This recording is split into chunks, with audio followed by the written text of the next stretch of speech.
Welcome बच्चों। आज के इस वीडियो में मैं आपको बताने वाला हूं कि जर्मनी का यूनिफिकेशन कैसे हुआ। यूनिफिकेशन का मतलब एकीकरण। जर्मनी छोटे छोटे हिस्सों में बढ़ चुका था, उसको यूनिफाई कैसे किया गया।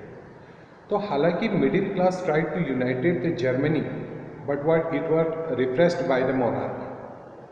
आपको मालूम है उस समय मोनार्की का बोलबाला बहुत ज़्यादा था। Then Prussia started the movement for unification of Germany under the leadership of Otto von Bismarck। ये जो था ये मेन बंदा था। इसको बोलते हैं Who was the architect of German unification? Note कर लेना, He was Otto von Bismarck। इसने क्या किया? इसने प्लानिंग की और जर्मनी को यूनिफाइड किया। बच्चों प्रूसिया जो था, प्रूसिया भी एक जर्मनी का ही हिस्सा था, ठीक है। तो Prussia fought 3 wars over 7 year. सबसे पहले ऑस्ट्रिया, डेनमार्क एंड फ्रांस, तीनों के साथ इसने लड़ाई लड़ी। 7 साल में 3 बार लड़ाई और रिमेन विक्टोरियस, और हमेशा ये कामयाब रहा एंड एक यूनिफिकेशन की एक कड़ी जो है इसने मजबूत की। प्रूसियन किंग, अब जब ये यूनिफिकेशन इसका कंप्लीट हो गया तो इसका जो राजा था, जो William first, who was the Prussian king, तो इसी को ही यूनिफाइड जर्मनी का किंग घोषित किया गया, ठीक है। He became the emperor of unified Germany in 1870। अब बच्चों ये भी पूछा जा सकता है कि यूनिफिकेशन के बाद उन लोगों ने किया क्या। यूनिफिकेशन के बाद उन लोगों ने हमेशा मॉडर्नाइजिंग पे जोर दिया। Banking modernising, currency modernising, legal system, judicial system को मॉडर्नाइज करने की कोशिश की। बहुत सारी चीज़ें उन्होंने की। कुल मिला के उन्होंने हर स्टेप को एक नया मॉडर्न स्टेप बनाने की कोशिश की। इसके बाद एक चीज़ और आती है, इटालियन यूनिफिकेशन। इटालियन यूनिफिकेशन क्या है? तो बच्चों इटली भी जिस तरह से जर्मनी छोटे छोटे हिस्सों में डिवाइड था, वैसे ही इटली भी छोटे छोटे हिस्सों में डिवाइड है। तो Italy was politically fragmented into several dynasties. ये जो सारी डायनेस्टीज थी, इन डायनेस्टीज में से 7 राज्यों पर सार्डिनियन पीडमेंट का बोलबाला था। इन लोगों का वहाँ पर शासन था। और ये जो इनका शासन करने का तरीका क्या था, इन्होंने north Italy was under the Austrian Habsburg और middle Italy was under the Pope. अब जो साउथ का जो बचा हिस्सा था वो अंडर द हैब्सबर्ग,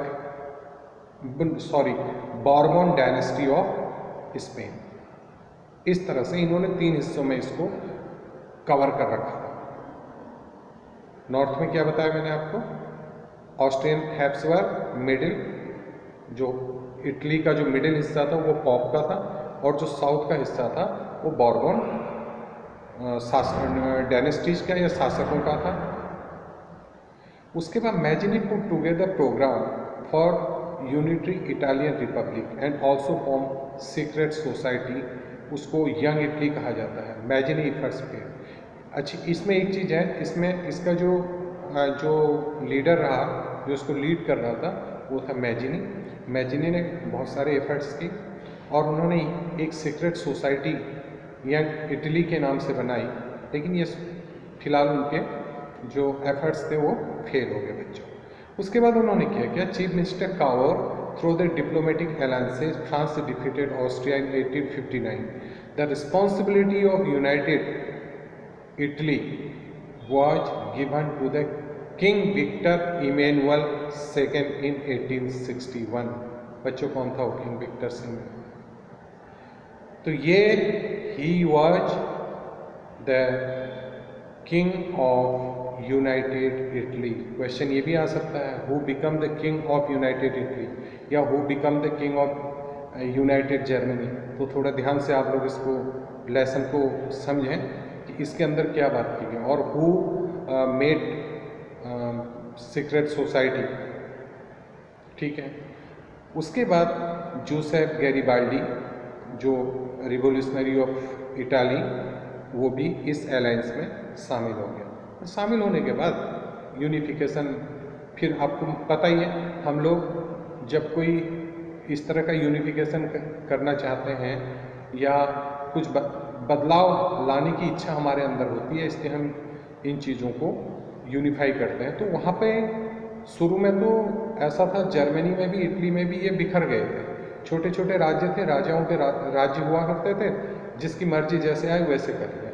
लेकिन बाद में जब देखो जहाँ पे एक बड़ी पावर काम करती है और छोटी पावर नहीं कर सकती, तो जब इन्होंने फीलिंग ऑफ नेशनलिज्म इनके अंदर डेवलप हुआ तो इन लोगों ने सोचा कि भाई हम लोग अगर एक बार यूनाइटेड हो जाएं, हम लोग सभी एक साथ हो जाएं, तो हम एक ताकत बन सकते हैं और ताकत बन के हम बाहरी शक्तियों का जो हम पर हावी हैं उनका हम फिर सामना कर सकते हैं।